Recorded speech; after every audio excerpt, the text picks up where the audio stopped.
काशी में पावन सलिता गंगा के तट पर मुनि का बड़ा आश्रम था। उसमें रहकर अनेक शिष्य वेद वेदांत की शिक्षा ग्रहण करते थे। शिष्यों में एक का नाम दुष्कर्मा था। वह सब शिष्यों में सबसे ज़्यादा आज्ञाकारी, मझदार और दयालु प्रवृत्ति का था।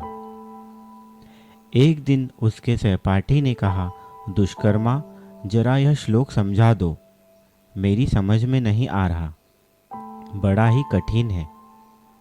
अरे, यह तो बहुत ही सरल है, अभी समझा देता हूँ। दुष्कर्मा ने सहपाठी को श्लोक समझा दिया।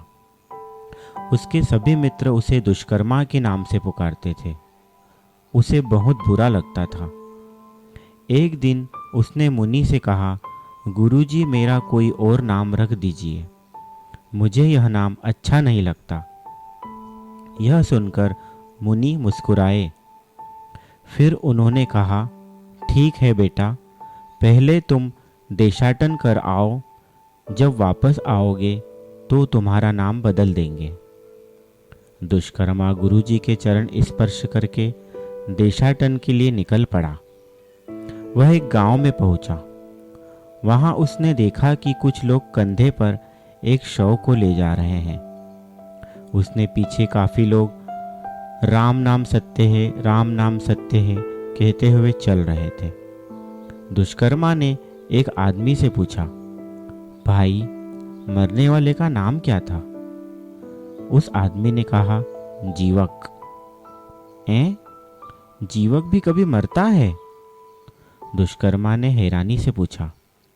बड़े मूर्ख हो, नाम से तो मात्र व्यक्ति को पहचाना जाता है। दुष्कर्मा उसकी बात पर विचार करता हुआ दूसरे गांव में पहुंचा। वहां उसने देखा कि एक औरत एक लड़की को बुरी तरह पीट रही थी। यह देखकर दुष्कर्मा को दया आ गई। उसने पूछा, देवी, आप इसको क्यों पीट रही हैं? यह मेरी नौकरानी है, इसे पैसे लेकर सामान लाने भेजा था और खाली हाथ वापस आ गई, औरत ने क्रोधित मुद्रा में कहा। दुष्कर्मा ने एक मुद्रा निकालकर उस औरत को दी और कहा, कृपया इसे न मारें। एक आदमी ने उससे पूछा, उस लड़की का नाम क्या है? एक आदमी बोला, उसका नाम लक्ष्मी है। नाम तो बहुत अच्छा है, लेकिन नौकरी दूसरे के यहाँ करती है। अजीब आदमी हो, नाम तो केवल पहचान के लिए होता है, अर्थ से क्या होता है? यह कहकर वह आदमी आगे चल दिया। शायद यह ठीक ही कहता है, पर अपने नाम से कुछ कुछ संतुष्ट होकर दुष्कर्मा गांव छोड़कर वापस काशी की ओर लौट पड़ा। रास्ते में फिर उसे एक आदमी मिला। उसने कहा, भाई, मैं रास्ता भूल गया हूँ, मुझे काशी का रास्ता बता दो। दुष्कर्मा ने कहा, मैं भी वहीं जा रहा हूँ, मेरे साथ चलो। दुष्कर्मा ने उससे पूछा, मित्र, तुम्हारा नाम क्या है? वह आदमी बोला, पंथक।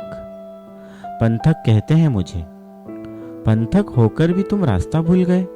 दुष्कर्मा ने व्यंग्यपूर्ण मुद्रा में कहा। क्यों मजाक करते हो? नाम से क्या लेना देना? रास्ता तो कोई भी भटक सकता है।